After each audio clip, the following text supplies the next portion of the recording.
Good evening. Welcome to the December 12th meeting of the Murfreesboro City School Board. We're thrilled to have all of you in the audience with us tonight, and we're excited to have those that are at home that are watching on closed circuit TV or whatever they call that. I guess. We're going to ask you to stand in a minute for our pledge, and our pledge tonight is led by Romeo Puckett, a 4th grade student at Black Fox, Raiden Jewett, a 6th grade student at Black Fox. Then we have Eli Bond, a pre-K student at Cason Lane Pre-K, along with Jacaden Reynolds, also a pre-K student at Cason Lane. We'll ask you to stand for the pledge, and then we'll remain standing for our moment of silence.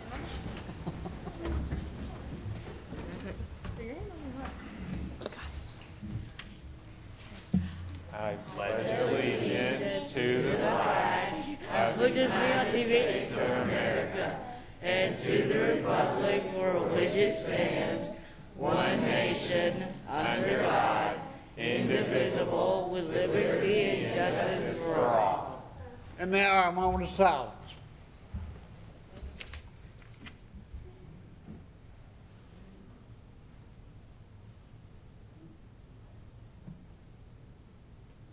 Thank you. Good job. I'm going to tell you what, that was as good as anybody has ever done.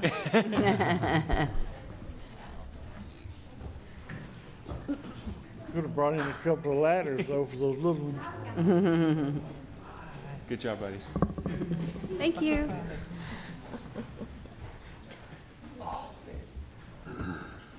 All right, members of the board, you have seen and had an opportunity to look at a copy of the agenda. We have a motion to approve the agenda as printed. So moved, Mr. Chairman. Thank you, Mr. Richardson. We have a second. Second. Thank you, Mr. Ballard. Any question or comment? I see none. All in favor say aye. Aye. Any opposition? And there is none. Thank you. Communications.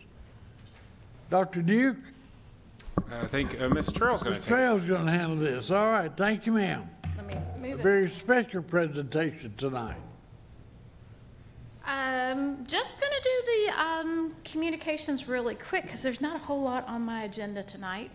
But I do want to go ahead and tell you a few people that have been really helping us out over the holidays. And this is coming from our community outreach and social workers.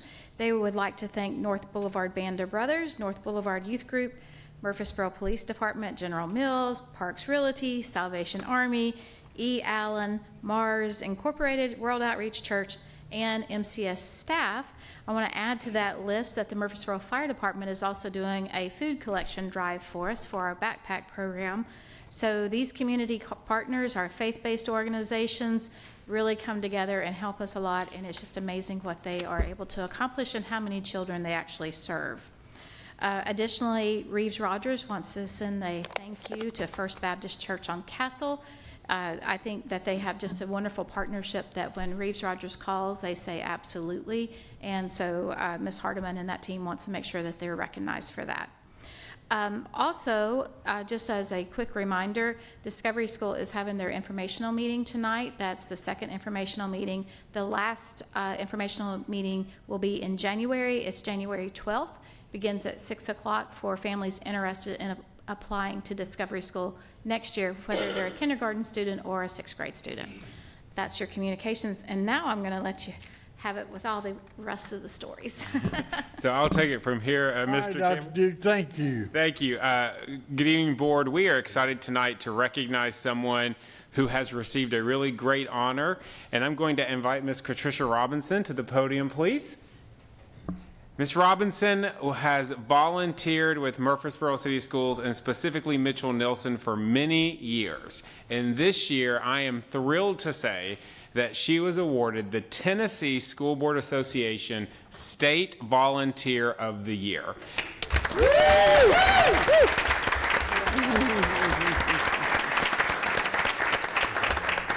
So So as we celebrate her tonight, I'm going to make her stand there for just a moment and let people say nice things about her. So as we celebrate her tonight, I'm actually going to ask Miss Amanda Moore to tell us more about this honor and the nomination that led to this statewide recognition, only winner for the state of Tennessee. Thank you, and I am honored to introduce my friend Katricia Robinson and tell you a little bit about why she deserves this award. Ms. Robinson's volunteer work with city schools began over 12 years ago when we housed our Family Resource Center at Franklin Heights. Ms. Robinson began volunteering there through her church and developed relationships with the families who lived there. After Franklin Heights families had to move, many landed in the Mitchell-Nielsen school zone, and so Ms. Robinson began volunteering there with some of the kids that she had met. Listing the things that Ms. Robinson has not volunteered for at Mitchell-Nielsen would probably be easier than listing the things she has done at Mitchell-Nielsen. So generally speaking, and I'm condensing multiple pages of things she has done into just a few words. She's supported teachers in their classrooms. She has helped with physically organizing the school. She has helped volunteered at many after-school events, particularly with the basketball and cheerleading program. And most of all, she's really helped meet kids' basic needs like clothing and food. When I talked with staff and administration at Mitchell-Nielsen, the consistent theme I heard was that she looked out for kids with the highest needs and that she formed real relationships with those students and their families. In fact, she is still in touch with families and kids from Franklin Heights, and some of whom she's proud to say are now in college. The story of Ms. Robinson's volunteerism with city schools wouldn't be complete without including Rick Byrne. Ms. Robinson met Mr. Byrne in 2011, and within a month she had him volunteering at church and at Franklin Heights, and they continued to volunteer together for the next few years, and in April 2016 they were married. However, shortly after that, Mr. Byrne was diagnosed with cancer and began intensive treatment. She cared for him while continuing her volunteer work, and many hearts were broken when Mr. Rick passed away in summer of 2018. And there's a piece of art donated in his honor that hangs in the school library at Mitchell-Nielsen. Ms. Robinson's continued to serve city schools, and especially the Mitchell-Nielsen community. She told me she knew this is what Rick would want her to do. And for the past few years, she's worked full-time as an accountant while still volunteering with city schools. For years, Katricia Robinson has quietly and diligently spent hours each week volunteering to make sure that some of our most at-risk students have what they need to thrive. That's why I'm so glad that the board supported her nomination and that TSBA recognized her for her years of commitment to our kids. Thank you, Katricia.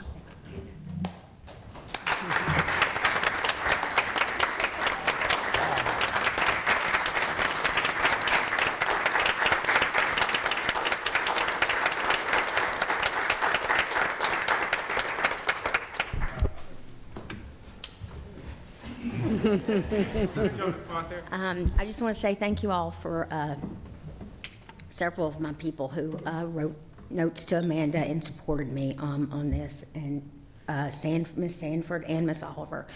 And I want to thank Amanda for nominating me, and, you know, it's just where my heart is, you know. I figured at some point when they redo Mitchell-Nielsen, they'll like bury me in the backyard or something.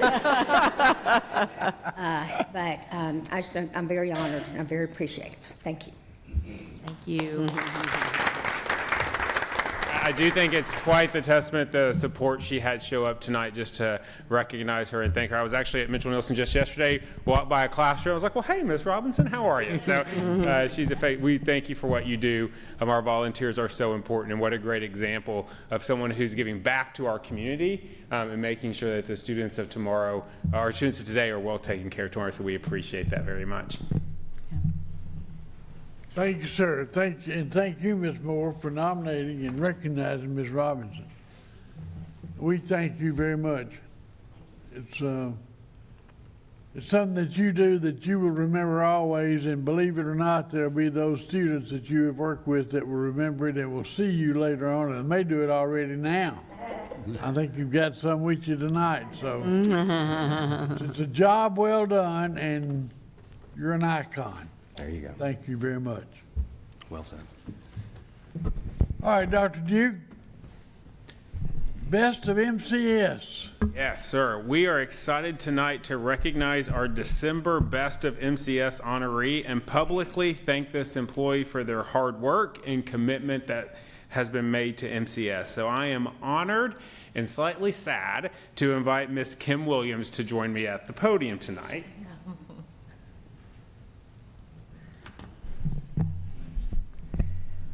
As we all know, Ms. Williams has served as our finance director for the past 3 years, and this is her final board meeting with us before her retirement at the end of December. Kim joined us on this journey in March of 2021, and during her tenure, she has made a tremendous contribution to the success of our district and to making sure we are well positioned to go into the future. Ms. Williams has navigated managing our district's finances during a very busy 3 years that included an unprecedented time of new federal grant money, transitioning to a new audit firm, and the implementation of a new state school funding formula. In addition to this, she has worked effectively to streamline many of our internal controls and has been a key reason in ensuring we are maximizing taxpayer money to most effectively meet the needs of our students, and she has done all of this with a smile on her face. Kim Fisher in our finance department told me that working with Kim has been an absolute pleasure. Her wealth of knowledge about school finance has been a huge asset to me personally and to MCS. I love that she always takes the time to teach me the what and the why, and to answer questions I have. And no matter how stressed she is, she always handles every situation with everyone with patience and with kindness. Ms. Fairchild, our special education director, echoed these sentiments, and she said she's absolutely one of the kindest and most genuine people she's worked with. From my perspective, it is hard for me to think about doing this job without Kim here with me to serve as my thinking partner and my friend. However, I will be forever grateful for all that she has taught me. I can say confidently that we are a much better district and that I am a better director of schools because of Kim's influence.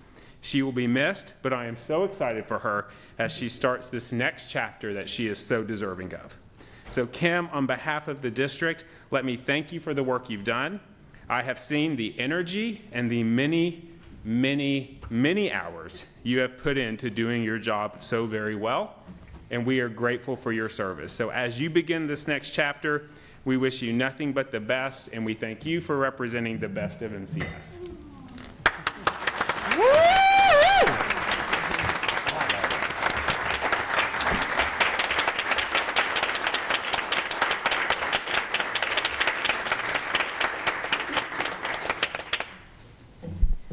Thank you, Trey. I'll miss you terribly. And everyone, I wanted to say thank you to Trey, especially for extending an invitation 3 years ago to join him on this wonderful, wonderful journey. And I've always known from the beginning Murfreesboro City Schools is wonderful and has a special place in this community. And I'd also like to thank Kim Fisher and Beth Prater, Sandy, and Amanda K. Brown, and truly the best of MCS Finance Department, Payroll, and School Nutrition. And it's definitely a team. We're a team. Thank you. And when I leave, I'm going to cry. Oh, yeah, no, you're not going anywhere. On behalf of the board, thank you very much. It's been a pleasure to have you aboard, and don't be gone long. Maybe February. All right. Thank you very much.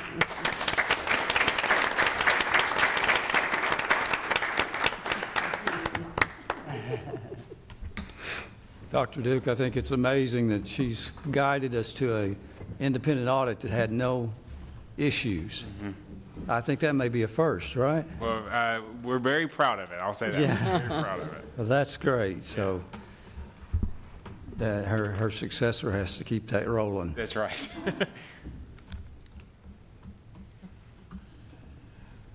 All right. Best of MCS, we've spotlight on. Am I going to be out of line in a minute if I make a statement about our director of schools? No, sir. Thank you. I think I want to congratulate. I think we are I think We're just We're going to hang on to that news. I think we're gonna stop I collaborating. think Ms. Trail may want you to wait on making. Oh. I asked you if I was gonna be out of line. You said no. He's over here going. That's all right, Lisa. I've been told no more than one time. Spotlight on education. I think that was I think we're ready for this. Yeah, I'm sorry. I'm a little flustered now, so we're going to get this back on track. Well, good. Mr. Campbell. We are pleased tonight for our Spotlight on Education. I'm going to introduce Miss Leah Barch, our Coordinator of Science and Social Studies Instruction, who's going to give us a quick update on a very exciting program and then let us know of a special event happening this weekend. All right, how's everybody doing? Good evening. Good. You look very Christmassy. Did y'all plan this? No. Not at all. All right, so VEX IQ Robotics, our competition teams. This year we have 9 schools. Last year we had 7, so we've added 2 more schools, and we have a total of 21 teams. So some of our schools took on an additional team. And great news is that we have materials for all schools to do robotics next year, thanks to grants from Richard Siegel Foundation, Nissan, and the City Schools Foundation. So we just, as soon as we get coaches in those schools, 100% of our schools can do robotics. So that's pretty cool. Very cool. On Saturday, first ever, we're going to have a Battle of the Bots, and I hate that Christopher Penrose is not here because he has put so much time and effort into this. He is one of our coaches at Overall Creek, and last year, when our first year to do robotics, we went to our first competition, and it was the first time the students had ever seen any kind of competition. It was very scary. So Mr. Penrose said, let's just have our own in-house this year first, so the kids are going to be able to experience. He's going to have it set up, all of the stations, the whole 9 yards. He's going to stop and explain to the parents or audience or anyone that's there, like, what's going on, so that when they go to competition in January and February, they've had experience with that. So that's pretty cool. The schools that do have robotics this year are Black Fox, Cayson Lane, Discovery, Irma Siegel, Hobgood, Northfield, Overall Creek, Reeves Rogers, and Salem. And this is really quick. It just amazes me what the kids do. So this is their game field this year. Every year it changes. And what they have to do is build a robot that can scoop up these cubes, the purple or blue and green, and deposit them into the correct corner for scoring points. And then they'll get points for how full it is, the volume as well. That's really hard to do. View A is a picture from the company. Like, this comes in parts, like Legos. And view B is actually one of our school's robots that will be working on the challenges Saturday. And they have to, if something's a little off, they have to decide, we need that to be a little longer. It's not scooping up well. So then they take that part apart and make it longer and keep trying, and they have to keep a notebook that tells everything that they do. It's really amazing that, we have a few 4th graders, 5th graders, a few 6th graders doing this. So, do you have any questions? Hope to see you on Saturday. And Leah, can you remind them it's from 9 o'clock to 12 on Saturday? Is that correct? Overall for anyone that 9 like to stop 12 by? at Overall Creek, yes. I'm amazed. So we're really excited about our robotics team, and Mr. Penrose, who couldn't be here tonight, has really led this with the help of Ms. Barch and the initiative they're pushing. So, and again, a big thank you. If you were at our STEAM in the City last year, you may have saw one of our teams do the robotics competition. They had their field out, but Ms. Barch specifically has worked with Ms. Trail to secure those grants. So this is a rather expensive program, and so for us to have the grants from Richard Siegel, the City Schools Foundation, and Nissan, I believe, to be able to fund this at every school next year is a huge, again, investment from our community partners to make our schools great and to make sure our students are prepared for the future. So if you need something fun to do on Saturday, I encourage you to stop by. It's going to be a lot of fun. All right, I'm looking forward to it. Thank you, Kim. Mercy. All right, public comment. We have nobody that has signed up for public comment tonight. Consent items. Do we have a motion to approve the consent items? So moved, Mr. Thank you, Chairman. Mr. Ballard. Have a second. Second. Thank you, Mr. Long. Any question or comment? I see none. All in favor of the motion, say aye. Aye. Any opposition? And there is none. Thank you. All right, action items. Board Policy 2.802, payroll procedures. State statute requires specific elements to be included or addressed in our local government policy on payroll procedures. This includes our method of deposit and voluntary deductions. These requirements have been added to Board Policy 2.802. Our recommendation would be to approve changes to Board Policy 2.802 on first reading. All right. Do we have a motion to approve Policy 2.802? So moved, Mr. Chairman. Thank you, Mr. Richardson. We have a second. Second. Thank you, Ms. Dodd. Any question or comment? I see none. All in favor of the motion, say aye. Aye. Opposition? And there is none. Thank you. Recommendation of the zoning appeal. Yes, sir. Board Policy 6.205 requires MCS to have a zoning appeal special committee to hear any zoning or placement appeals made by families. Applications for a hearing request must be made within 10 days after the assignment. Board policy also specifies that at least one board member serve on this special committee. In your packet tonight, you will see the recommendation for the 2024 calendar year, and we are recommending approval as presented in your packet. All right. We have a motion to approve. So moved. Ms. Moore, thank you. Second by Ms. Long. Any question or comment? I have a question. These zoning appeal committee meetings, or whenever they meet, is that open to the public? I don't believe it is an open meeting. There's only one board member that's on it, and it's closed. We only have them as needed, as called. For instance, if a family was to put in a zone waiver request and it was denied for some reason, they have that right to appeal it during the school year as well, if they do that during the school year. So we only have them when needed. We usually do this at our central office, and they are closed meetings. Okay. All right, you've had a motion and a second. Any other questions? All in favor of the motion, say aye. Aye. Any opposition? And there is none. Thank you. Charter School Review Team. Board Policy 1.901 requires MCS to have a board-appointed review team in place in the event that any charter school applications have been filed with the school district.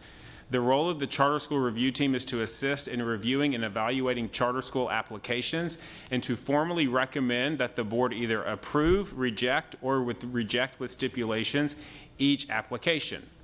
Board Policy 1.901 requires the review team be composed of administrative staff from the district, community members, and a member of the board with relevant educational, organizational, financial, and legal experience. In your packet tonight, you can see the recommendation for the Charter School Review Team for 2024. We do update this list every year as needed, regardless of whether or not we receive, a charter school letter of intent.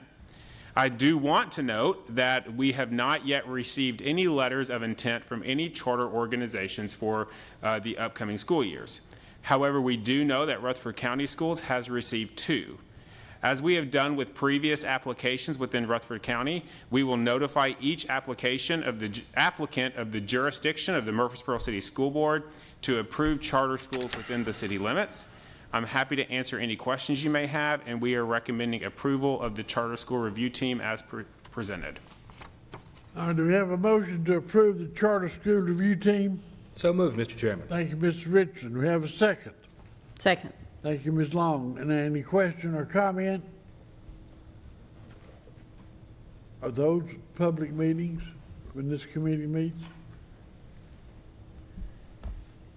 So it will actually occur in phases, but the application, once we get a letter of intent, they submit their application.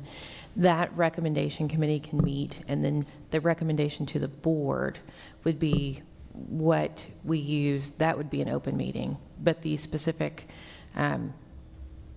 team assigned under this recommendation would not necessarily. Okay. Any other questions? You had a motion and a second. All in favor, say aye. Aye. Opposition? There is none. Thank you. Nutrition budget amendments. The Nutrition Department is seeking approval for the Pandemic Electronic Benefits Transfer Administration Cost Grant, also known as the PEBT grant. This grant totals $3,256 for the FY24 School Nutrition Fund.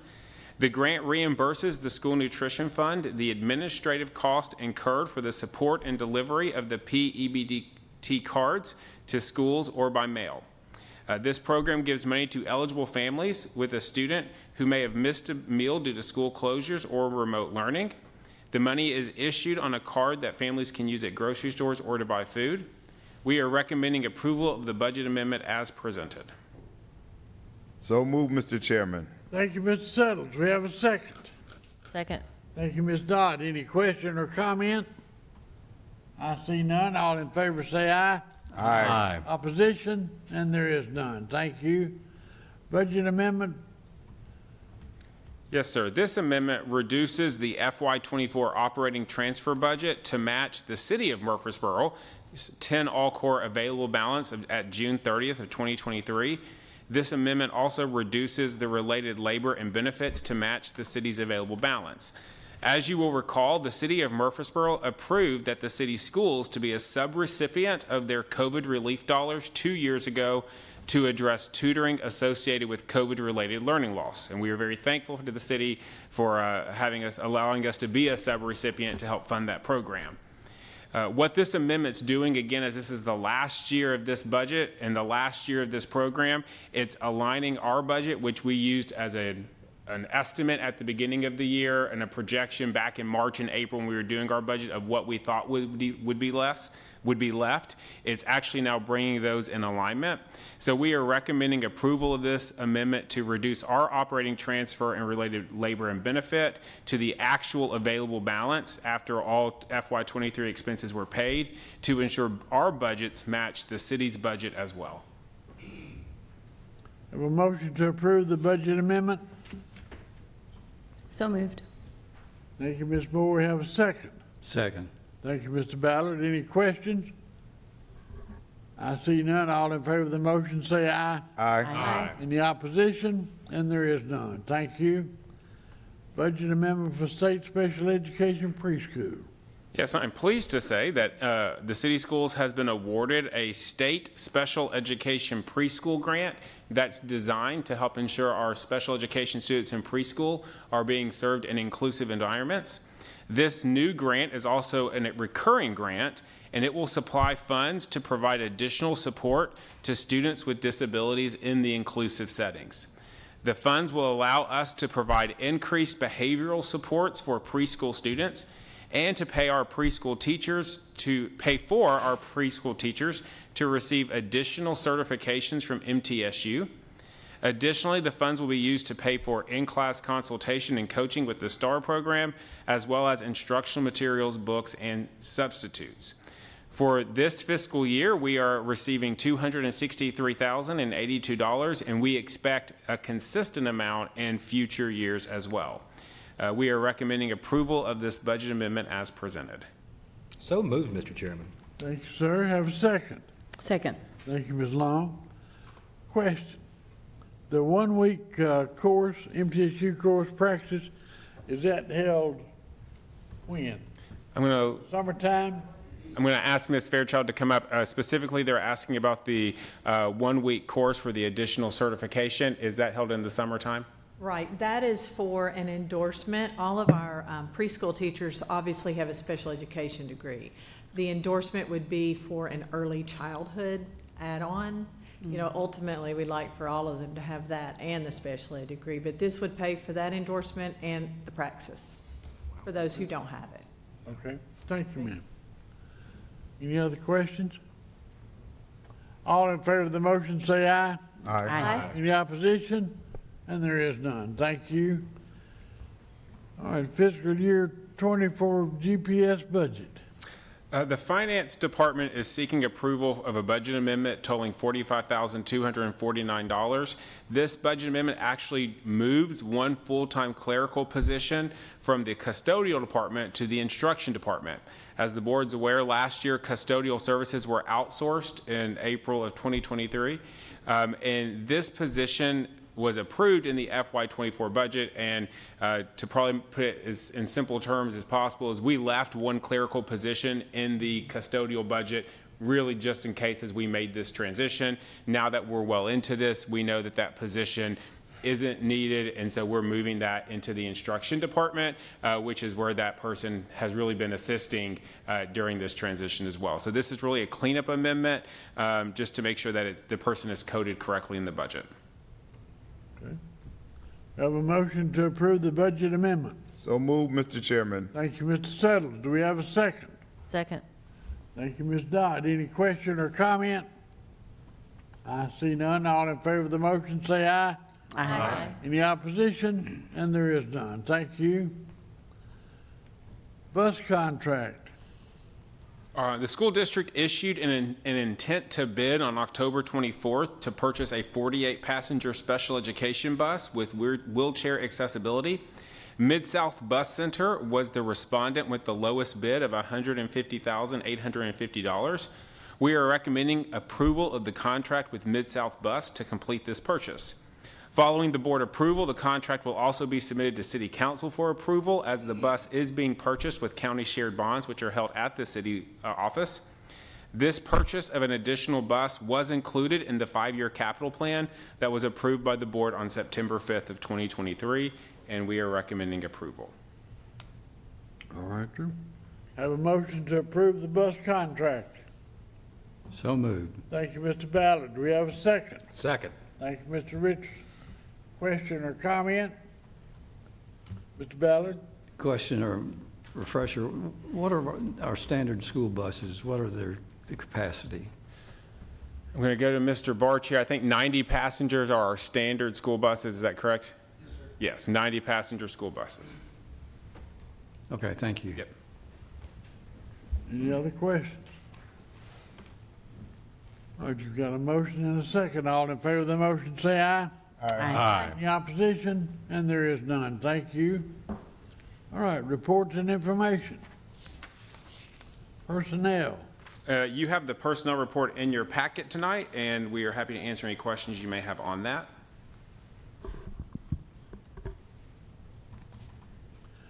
I assume we have all positions filled. We actually currently have just a few positions that we're still hiring for, just some transitions at the end of semester, which is not an uncommon occurrence. This is a time when sometimes families make the decision to move at that semester break. So Ms. Johnson and her team, under the direction of Mr. Barch, are working hard to get those positions filled. So just a few that we're looking to fill, and hopefully we'll have all those filled come January. All right, thank you, sir. All right, director's update. A couple of announcements and things I'd like to discuss with you tonight. First of all, I know we've done a lot of celebrating with Ms. Robinson being the state volunteer of the year, as the board is aware, but to publicly say I am thrilled to announce that Mr. Barch was named last Friday night as the Middle Tennessee Principal of the Year.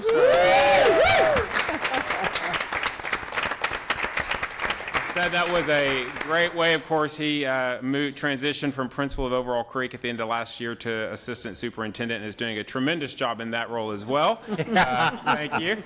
But I was thrilled. On last Friday night, we were able to go to Nashville to a celebration, as they named it, and they took the 9 state finalists and named a East Tennessee winner, a Middle Tennessee winner, and a West Tennessee winner. And I'm thrilled to know that Mr. Barch, again, represented us so well, and just speaks to the caliber of employee that we have in this district and the work that's being done for students. So thank you, Mr. Barch, for representing us so well. He loves the spotlight too, so feel free to keep that. Also, just a reminder that this, believe it or not, is our last full week of school for the semester. Our last day, our calendar, the way the calendar fell, most school districts are having to go into next week, so we will be finishing out this week. Monday and Tuesday are full days. It's a very busy calendar. If you've been seeing your weekly update, Ms. Van Cleve's been keeping us well informed on all the school events that are going on.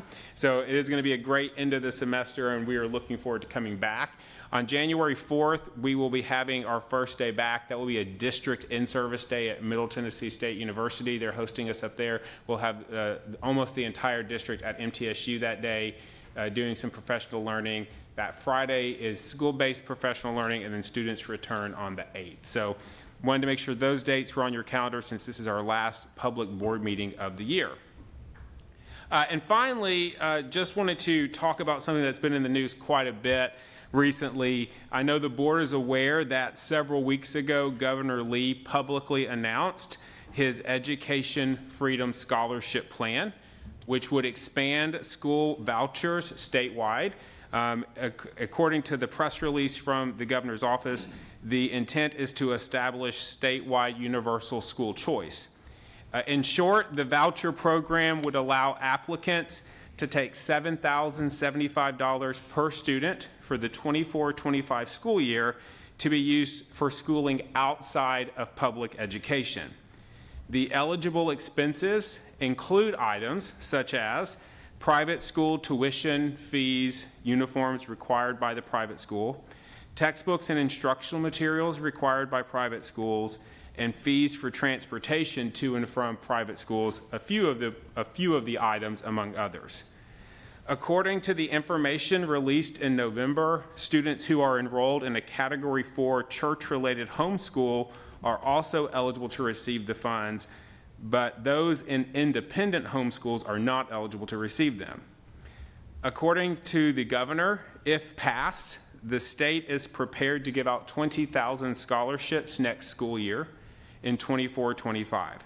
This would amount to over $141 million of state tax money going to private institutions. After 24-25, it would be open to all Tennessee students who are entitled to attend a public school. My assumption is we won't know many more details until this goes through the legislative process during the General Assembly. Again, this is just the governor's proposal, but no actual piece of legislation has been, that we have seen, has been released publicly at this time. As the board also knows, both the Tennessee School Board Association and the Tennessee Organization of School Superintendents have publicly stated that their position is that funds raised by the general taxation for education should be used for public education and not for privately operated schools. There are multiple concerns that have been raised regarding this plan. I'd like to share the one I am most concerned with, which is that as we think about the flow of tax dollars and public tax monies going to private institutions, is to also understand that these private schools are not subject to the requirements that we are subject to in public schools. For instance, private schools have great control over who they admit and who they deny admissions to, compared to public schools who offer a free public education to all. Additionally, public schools are required to take state-mandated tests and are subject to publicly reported school letter grades based on their performance. In fact, these newly revised school letter grades will be released in just a few weeks, and we just received the business rules regarding the specific details on how these will be calculated earlier today for the first time. This, of course, is also concerning since the state has elected to retroactively apply these brand new rules to last year's performance when we were under the impression we were operating under a different set of rules. In other words, the way we believed we would be held accountable last year has changed. We are still reviewing these newly released rules, but we do know that according to the Commissioner of Education, the calculation changes were needed because they believed there were too many schools who obtained an A under the former system, and the new system is being designed to limit the number of schools who will publicly report higher scores. I understand, and I think we all probably, I don't want to speak for the board, I understand and support the desires of families to make choices that are best for their children. In fact, we have several parent options here in Murfreesboro City that we offer. However, I also believe it's incredibly important that every dollar of public tax money raised for education in this state be reinvested into public education. Furthermore, any bill that legislates increasing school voucher access must be accompanied by requirements that place the same mandates around school testing and school letter grades on any school that accepts the public money. Yeah. My biggest fear is that the new school grading system will be used to highlight negative narratives around public schools when there is absolutely no comparative data for how private schools who receive the public money are performing. Public schools receive a very large amount of public dollars, and there is great transparency around how our schools perform, and in many cases, those expectations around transparency change as we are experiencing this year. We should be concerned if the same level of transparency is not available for all schools that receive public money. Our team will work to keep the board informed as we learn more about the specific plans and the language of any bill that is filed. But I did want to just bring this to the board's attention, as obviously this has been in the news. I know you've all kept up with it. Again, I'll emphasize we haven't actually seen legislation yet, only what's been put out there. So I am hopeful that as we learn more, we have more that we can debate and talk about. But we're happy to answer any questions the board may have at this time regarding what we do know about the proposal and what's going forward. I have one question that comes to my mind real quickly, and I think it's been discussed before. A child receives this voucher, and it follows that child to the private school. Then after 2 months, the child's parents decide they don't want to go to private school. We've already sent, I'm assuming, the $7,000 some odd dollars. Does that money come back to the public schools, or does it stay with the private school? Again, not having a bill to comment on, I don't know how that would work. I think that's a very valid concern as we think about students who may transition in and transition out of schools. What does that look like? And I think that would be something, as the governor's bill is introduced, is something I specifically would be very interested in looking on how that specific issue is addressed. Okay. Other questions, Amanda? I did not hear you mention anything about any sort of income limit on the families that can receive these. I know in the past, that was, whenever that was, 2019 or whatever, when the limited voucher program for Memphis and Nashville was passed, I think there was an income limit. Is that gone? So there is they've set up basically a hierarchy of priorities of who can obtain the vouchers first. And part of that is based on income. So going into 24, 25, again, they're limiting to only 20,000 vouchers, according to the plan, is what they're prepared to give out. So part of that starts with, I believe, and I don't have it in front of me, I can send it, I believe it goes students who are currently receiving vouchers, followed by students who are meeting a certain threshold income-wise. And I believe, and I want to be very careful, I think it's 3 times the national poverty level, if I'm not mistaken. But I can look into that and get that to you. But there is an income requirement for this first year. And then if the scholarships, as they're calling them, still remain available, it kind of continues to allow more and more access to those. But there is that priority the first year, and then year 2, it's open to all. Again, there is still, in the proposed plan that we have seen, a list of who would have first access to those. David? I want to make sure I'm getting something right. Too many schools got A's, so we changed the metrics. Am I getting that right? I kind of bottom line things. So there was comments that were made, yes, to say we had to change the way schools were calculated. Again, the law, and I'm going to turn to Ms. Bushy, I think the law was put in place in 2017 regarding school letter grades. It was when the law was put into place. Yes. We have, that was 3 commissioners ago, I believe. We've never had school letter grades actually given to us. Right. But we have been operating under that accountability system since 2017, as far as our emphasis on how we address the needs in our building to make sure that the state said this is what's important, and that's how we've been, of course, programming and looking at our services. At the end of the day, we're always going to do what's best for kids and always going to do what's best for students, regardless of what the accountability metric is. But at the same time, we make decisions based on what the state is saying is most critical, and so critical that it's going to be part of a publicly released grade. So that was in place. We know they calculated those grades. And there was concern that there wasn't enough differentiation between the schools. And so they did limit it. The comment was made that there was a concern regarding the number of schools that received an A under the former calculation, even though those were never released. So that is why, I'm assuming, one of the reasons why before releasing them the first time, they changed this metric. Again, we got those business rules today, the first glimpse of them today. We're still kind of digesting them. We're looking at them. Okay. But we do know that the number of schools who could get A's under the old plan there will not be as many schools under this new plan. Got you. But it'll be retroactive. But yes, it is retroactive, and that's probably one of the things something we're obviously concerned on because Goalposts or just get moved. because we can't obviously go back to last year's data and last year's plan and change. And you know, I'm incredibly confident with what our principals and our teachers are doing every day. When I say they do Herculean work, it doesn't take 10 minutes walking the halls of our school and seeing the great things that are happening. And so we want a system that's fair, that's transparent, so that we can really display the great work going on in our schools, and we can rise to meet those expectations that are set out for us. I just want to bring a couple of things to light. Our General Assembly put together a task force to examine refusing federal funds.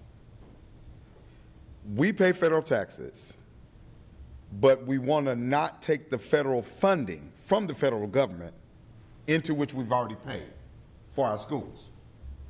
Now we want to take $141 million of state funding and put it into private education. A private education that is going to go to the underserved first and then to the more affluent or able, because it's going to be open to everybody. I want to make sure I'm getting it right and that the public hears it right. So it's going to be open to everybody to receive this scholarship. So the scholarship is $7,000 a year. I want to send my kid to, I don't want to say any school here in Murfreesboro, but I want to send my kid to Eaton. Eaton costs more than $7,000 every year. Well, we don't make enough, but we're going to get the scholarship, so it's going to supplement $7,000 worth. But if I'm already sending my child to Eaton and I'm paying for it easily, which is a choice, because everybody pays taxes, and then you choose whether to send your child to public schools for education. It's there for them. So you make a choice to send your child to Eaton because you can afford it. But now the governor is suggesting that we give you $7,000 to help in your choice to send your child to Eaton where they're already going. I want to send my child to Eaton, but I only make $40,000 a year. So the $7,000 that you want to give me for tuition won't send him to Eaton. I've got to make up the difference, and I've got to get them to school. I've got to get their uniforms. I've got to get their books. I've got to get their extracurricular activities, and I've got to deal with the fallout of sending my child from a regular public school to Eaton where everybody already can afford it, but we make $40,000 a year, so we're going to send you, and please know that everybody else at Eaton knows that my child can't afford to be there. I just want to make sure I'm getting it clear, because I'm a very bottom line, kind of flat person, and, you know, we speak in some eloquent terms. But what I'm seeing is that what the governor's proposing is to subsidize families who already send their kids to private school, because who wouldn't want an extra $7,000 in their pocket? You know, I'd love it. So we can send our kids to school, get $7,000 for our kids. And when was the last time we had an increase on our tuition? Murfreesboro City Schools. When was the last time it went up? Anybody know? It's never gone up. No, we don't charge tuition. What? Are you kidding? For all of what we get, everything we've heard today, we don't charge tuition and we educate everybody. I've got to go through an application process if I want my child to go to this private school. I've got to be selected to go to this private school, and then I've got to make sure my kid gets to this private school, and when they don't function well in their private school, I get to pull them out in the middle of the semester, bring them back to Murfreesboro City Schools and say, here's Johnny, do your best. I hope I'm getting it right. So we want to cut off federal funding, the government that we pay into, that gives us money to educate children. We want to cut that off. And then we want to siphon off $141 million out of state funding for public education and say that we're an education state. I'm confused. I'm not saying this, of course, to you, Dr. Duke. I'm just putting it out there to see if anybody else can see it a different way. That's all I got. I'm sorry, Dave, but I don't see there's any way to see it any other way. Are you sure? That's close. I mean, I'm agreeing with you 100%. I know. I'm trying to figure it out. Mr. Settles, it's just marginally worse than that. These dollars are also being sent to pay for, supposedly, by the governor here, to pay for fees, for uniforms, for textbooks. From Tutoring. Did you see that? We are taking dollars from public education and helping companies make a profit. It gets worse. But also, from what I read, some schools don't even have to be accredited to receive the funding. It's time for you to open a school, for you to open a school, for you to open a school, and for you to open a school and get this funding from the state without having to meet any criteria.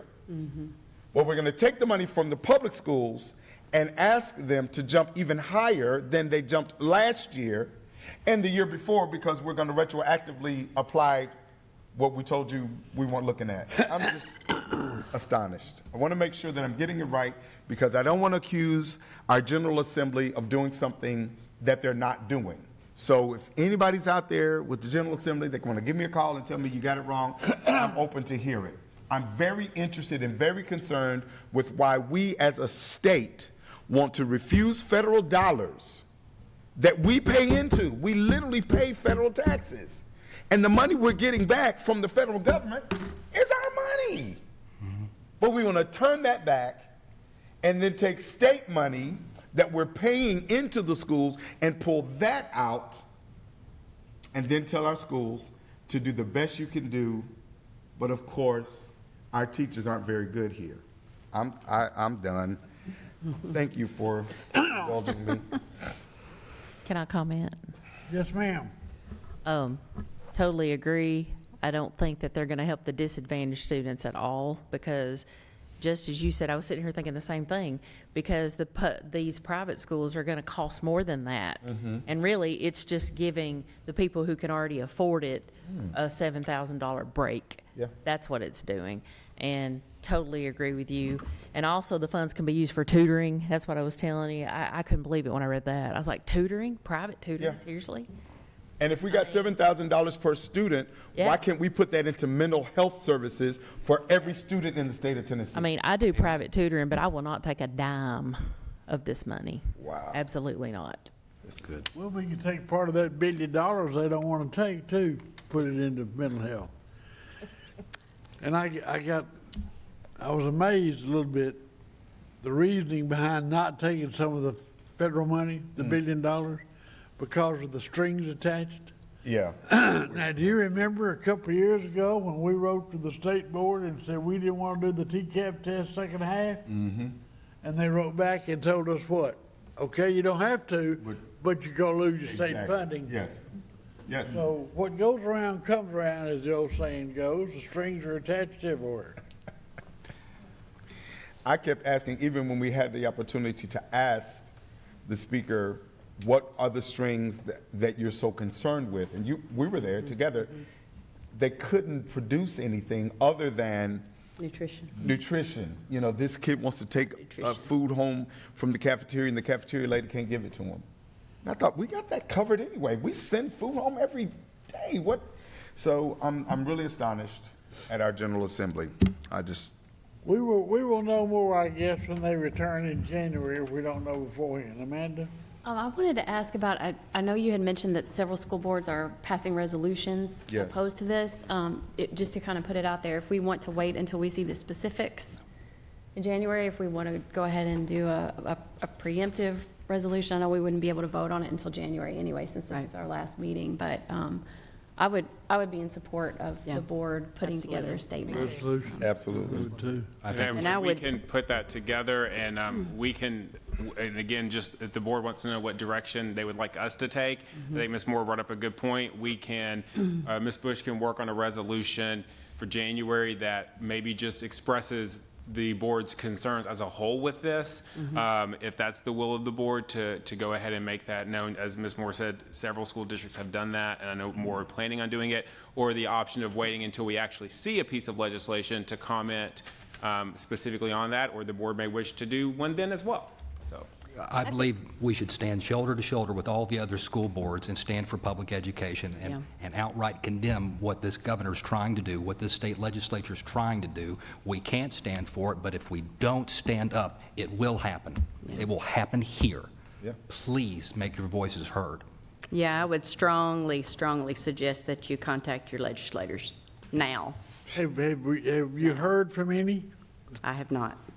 Not a one. Not a single one. I will say, and I did have the opportunity to reach out to several of our legislators, and several of them have been very responsive to us, I think, understanding, and have said, exactly, they want to kind of, I think, hold their opinions until they see a piece of legislation so they know what to comment on. One other piece I'll bring up regarding this that I think is, again, and I keep trying to say an area I'm watching and an area I'm very interested to see how it's going to be addressed.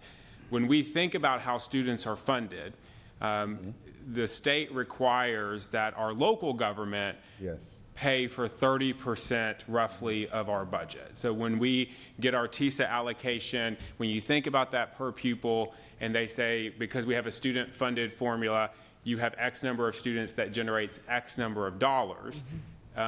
They actually say, this is what you generate, and they say to our local government, this is the requirement of that you must pay. And as a state average, it's roughly 30%. So, and I'm going to use, if we were to, earn $100 million, obviously $30 million of that would fall onto our local county and city government to pay and to fund as their local commitment to paying for that.